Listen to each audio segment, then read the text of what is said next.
Hello everyone, welcome to my YouTube channel Biology Hub. Please like, share and subscribe my channel. Also press bell icon for latest videos. Friends and students, आज हम करने जा रहे हैं close, ठीक है, जिसको हम कॉमनली बोलते हैं लॉन्ग और साइंटिफिकली हम बोल सकते हैं सिजिजियम एरोमेटिकम। सिजिजियम एरोमेटिकम, तो इसको हम जनरली लॉन्ग बोलते हैं। तो लॉन्ग हम सबने देखी है, ठीक है। फिर भी मैं आपको दिखा देती हूँ। जो लॉन्ग है हमारी वो कुछ इस तरह की दिखाई देती है, ठीक है। तो ये जो है, this is the flowering bud of syzygium एरोमेटिकम।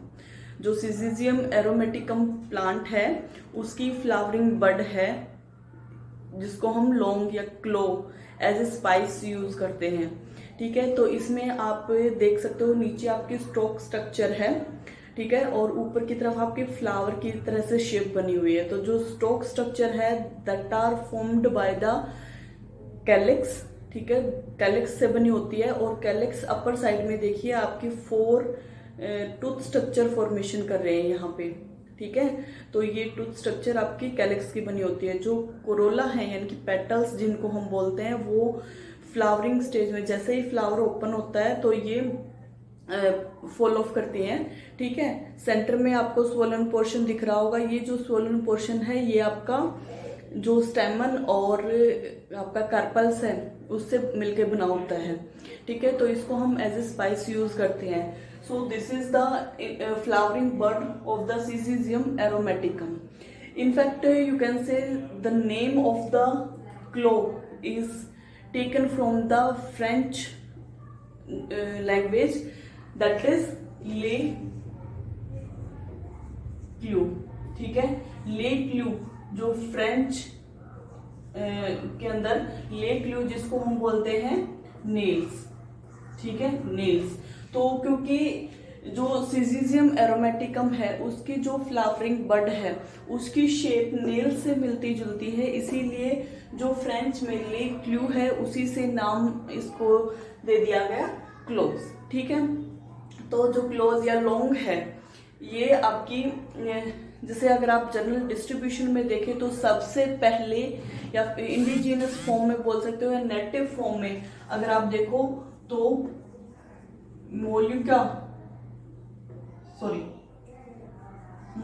के अंदर ये सबसे पहले इंडिजिनस फॉर्म में मिली थी, ठीक है। नेटिव फॉर्म में ये आपकी इंडिजिनस फॉर्म में मिलती है मोल्यूका के अंदर, ठीक है।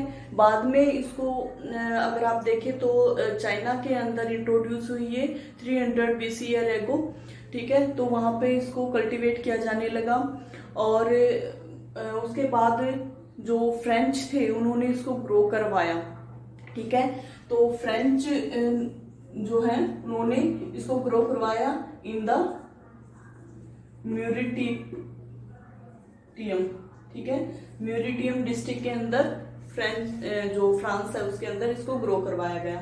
तो यहां से जो क्लो है वो आपकी ट्रांसफर हुई टू द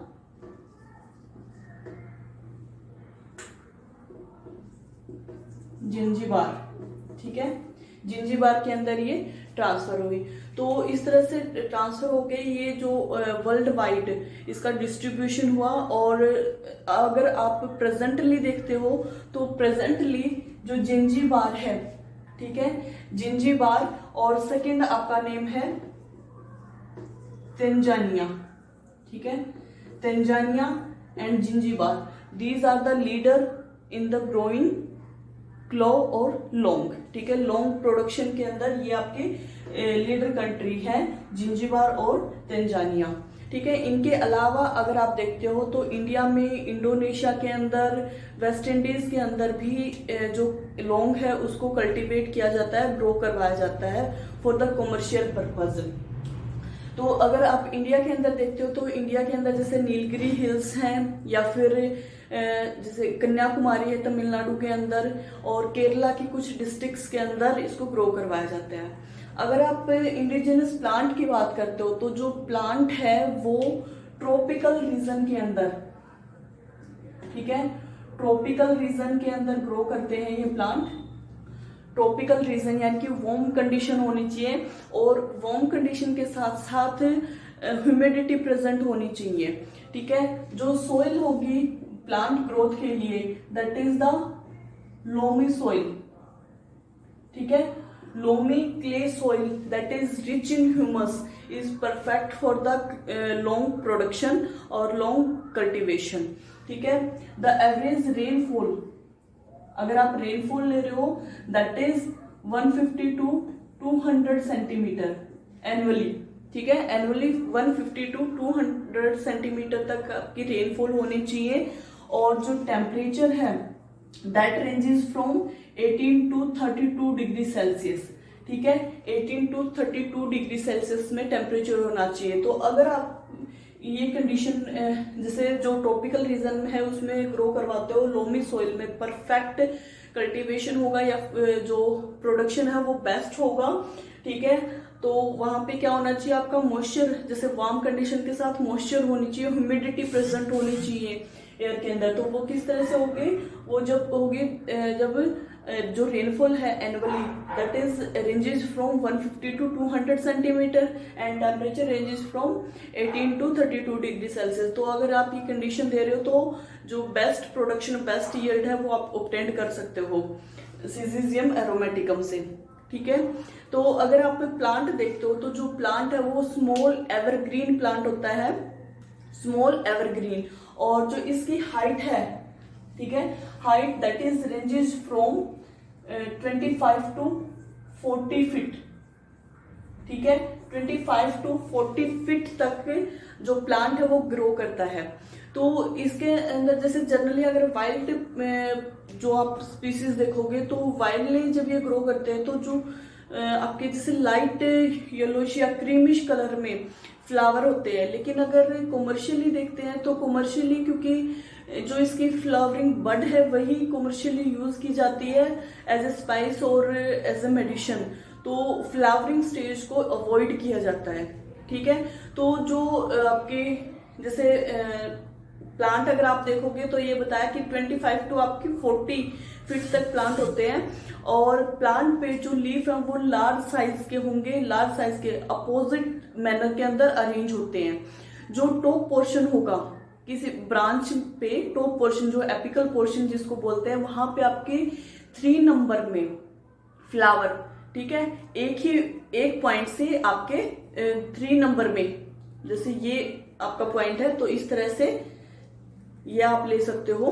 ठीक है, एक सिंगल पॉइंट है ये वाला, और इस सिंगल पॉइंट से आपके 3 फ्लावरिंग बड आ रही हैं। तो ये जो 3 फ्लावरिंग बड होंगे that are used for the spice और मेडिसिनल पर्पस।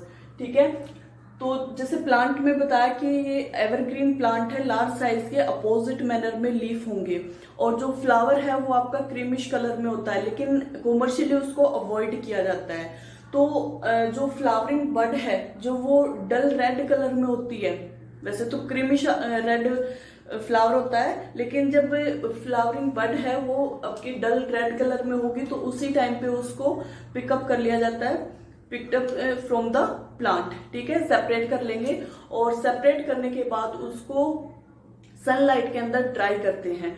तो ड्राई करने के बाद जैसे कि मैंने आपको अभी दिखाया है, इस तरह से आपका डार्क ब्राउन कलर या फिर रेडिश चेरी कलर जिसको बोलते हैं, उस तरह का कलर आपका आ जाता है। ठीक है, तो इसमें आपकी लोअर स्टॉक स्ट्रक्चर होती है, ऊपर की तरफ आपको फ्लावर्स की शेप दिखती है, जिसमें आपके सेपल से टूथ बनी होती है, और ऊपर की तरफ आपके ग्लोबोल बॉल लाइक स्ट्रक्चर बनी होती है।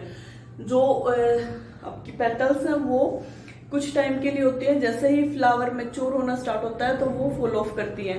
ठीक है, तो यहाँ पे आपके सिर्फ सेपल्स अटैच मिलेंगे, और जो आपकी बॉल लाइक स्ट्रक्चर है इसके अंदर आपके स्टेमन्स और जो ओवरी है, इंफीरियर ओवरी इसके अंदर प्रेजेंट होती है।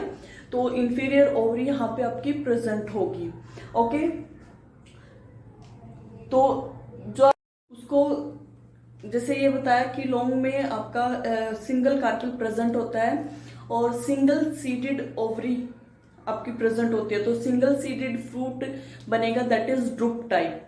तो जो जैसे जो हम लॉन्ग इन्फ्लोरेसेंस या फिर ये कह सकते हो आप जो फ्लावरिंग बड कलेक्ट कर रहे हैं हम प्लांट से, तो वो आपकी 8 to 9 ईयर से स्टार्ट हो जाती है। जब प्लांट आपका 8 to 9 ईयर है ओल्ड है तो उसी से तभी से स्टार्ट हो जाती है। लेकिन जो बेस्ट यील्ड है that is given by the plant at the age of 20, ठीक है। 20 ईयर ओल्ड जो प्लांट है वो बेस्ट यील्ड प्रोवाइड करता है।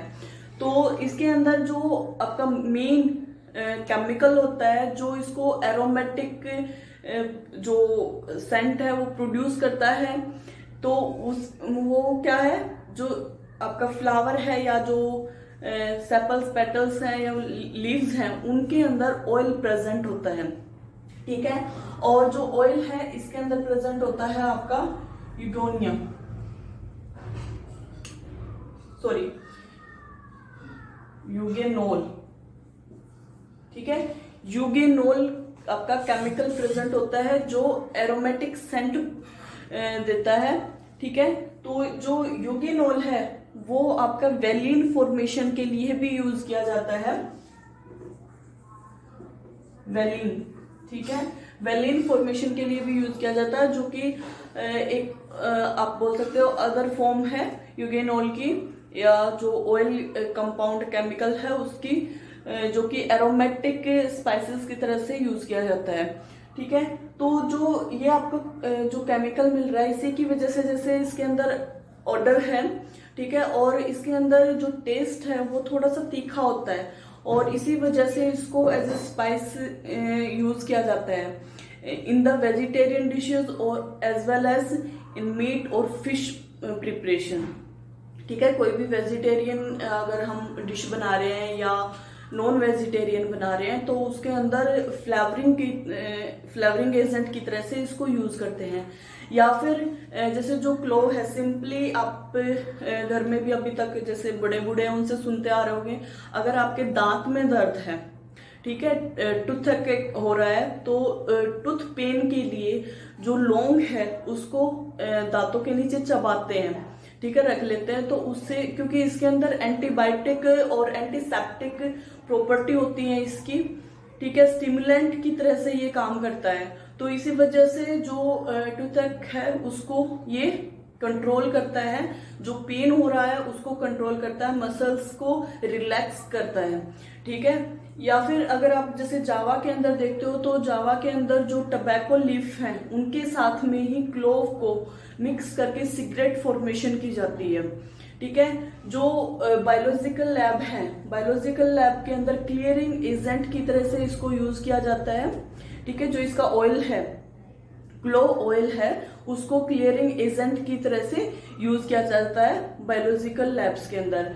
या फिर जैसे इंडस्ट्रीज में आप ले सकते हो, कन्फेक्शनरी फॉर्मेशन है या डिफरेंट टाइप की डिशेस फॉर्मेशन है, उसमें फ्लेवरिंग एजेंट की तरह से, या फिर परफ्यूम्स के अंदर जो इसकी, क्योंकि इसके अंदर बताया एरोमेटिक स्मेल प्रेजेंट होती है तो इसीलिए इसको परफ्यूम्स के अंदर भी यूज किया जाता है। Okay, so this is all about the clove, और you can say syzygium aromaticum that is used as spice in our daily life.